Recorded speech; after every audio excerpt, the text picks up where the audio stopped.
I'd like to try a little resin pouring today. I haven't got an incredible amount of space here, so I've got some spares off to my right, and I just want to do these two to start with. Any leftover I will use in the spares on my right. But I'll show you what I kind of do. I do have two pots of the mix. There's always an A and a B. Once together, they will start to activate and begin to set into the resin. I do have my safety precautions in place: gloves, glasses, apron, ventilation.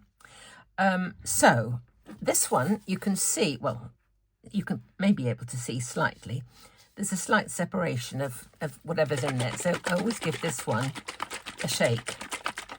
And I took up some advice from someone about resin pouring.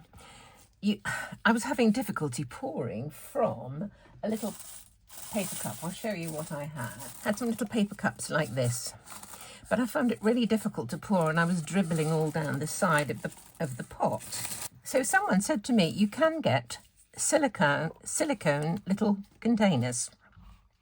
I'm not sure if it was the same person or not, but when you mix these two liquids, you have to have matching weights.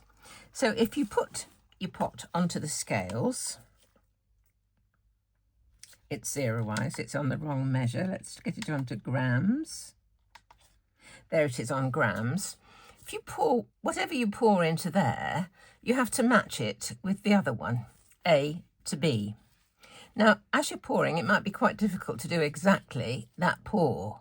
So they said they always do the second one, the B, into something else and then pour it in. Any left over, you can pour back into the pot because it hasn't been mixed. So that's what I've started to do, and I've found it really, really useful. Okay, so here we go with this one. And I'm going to put between 20 and 30 grams into this pot. So I have to put it so I can see with the light on the dial. So here we go.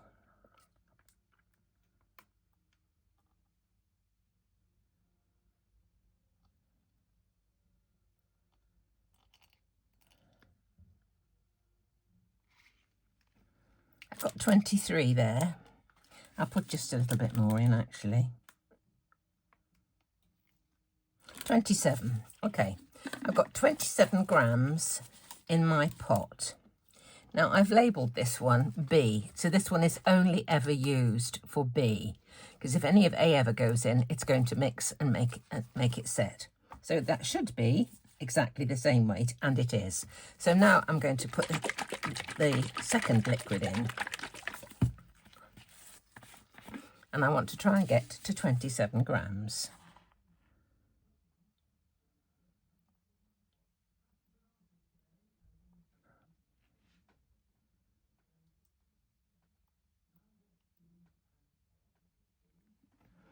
$29.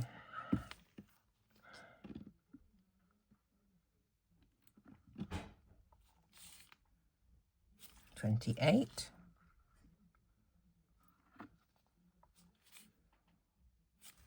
That'll do.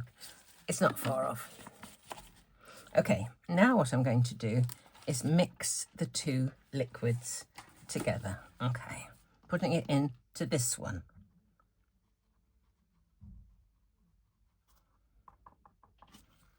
Got my lollipop stick handy. And this is where I have to be quick. With the mix that I used from IndigoBlu at my course, I don't know if that's in your way, at my course, you had to wait 90 seconds before you started to pour. But when I did that with this particular brand, I'm afraid it was setting in the pot. So let's see.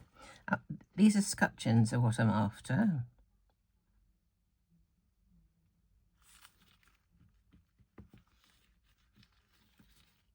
Oops.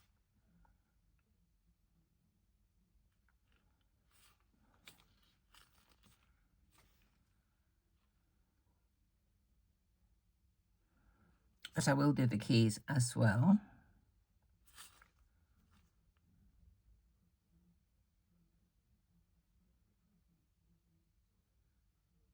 I think it's going to go. Whoops.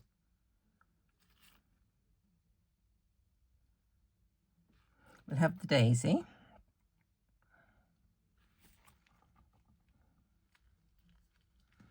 Sometimes it takes a while to find its own level. Right, I'm just going to pour some now off camera. Now all we have to do is wait. It's been about 10 minutes or so, well, nearly 10 minutes, and you can see if they're set just by kind of pulling away at the sides. One thing I didn't mention before was I've also got a protective mat down on my surface to protect that from any spray, not what I'm trying to say, to protect that from any stray pieces of silicone. And what you don't really want to do is kind of what I've done here, and that is overfill it. So you see there's stuff where there shouldn't be stuff, where it was overfilled. So I've found that while it's still kind of a bit pliable, I can get rid of it, and I just kind of pull or chip or cut it out, and it seems to come reasonably easily. Sometimes when it's really hardened, it takes, I don't know, a day or so to absolutely finally set. But if you do it when it's still a bit pliable, a bit tacky, it's not really tacky, but I could bend it if I wanted to. It's kind of easier to get it out. So this is what I do. I don't know if it's what you're supposed to do, but it's what I do. I've got these pointy scissors that can get into the corners. Probably be better off without my gloves on, but this is what I do. But as I say, it's better not to overfill. But I find it quite tricky, I have to say. Getting the happy medium between just getting it to the top. So you can see this one is slightly sunk, and this one, which is overfilled and is spreading over the outside. So let's have a go at these and get these out.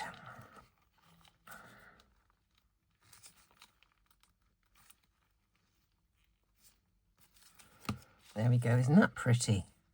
Oh, isn't that lovely? Next one. I wanted these as scutcheons. I've got various keys. I love keys, old keys. I think they're fabulous. Oh, look at that one. That one's just got a tiny bit down there. There we go.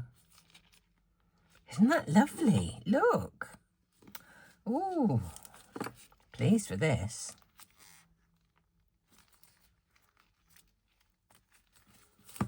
Also, this one's got a little bit inside.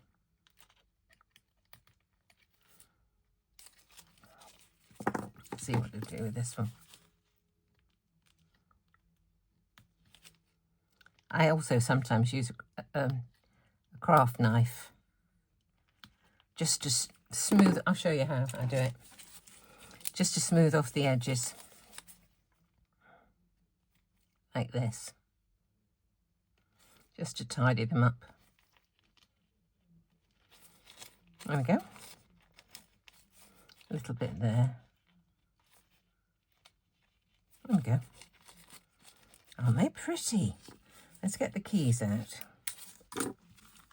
Now these I made a bit of a mess of because this one's got overfill. Can you see? Let's see if we can sort this one out.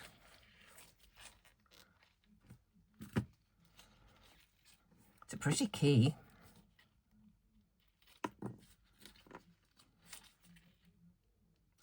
While they're first out of the mould, if you want to sort of drape them, if you're wanting to do something over something else, if you want to display it over something else, you can kind of often bend them just a little bit. But I want mine absolutely straight, so no problem there.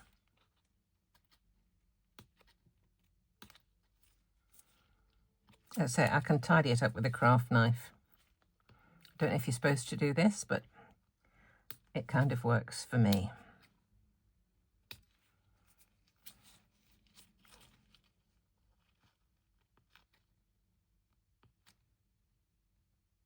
Can you see it bending? It is quite pliable to start with, so you know you can do things with it. You see along there's a few little bits. Come off really easily when it's first out of the mould like this. Okay, then I like to put it down somewhere flat, straighten it out and make sure it sets as I want it. Right, a couple more to do. Aren't they lovely? I haven't used this mould before. Just got it from Amazon. Lovely.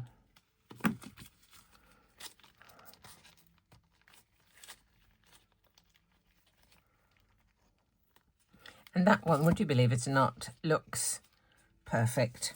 So I want to get the rest of the bits off here, and then this can go away until the next time. So that is pouring the resin and taking it out of the mould. More later.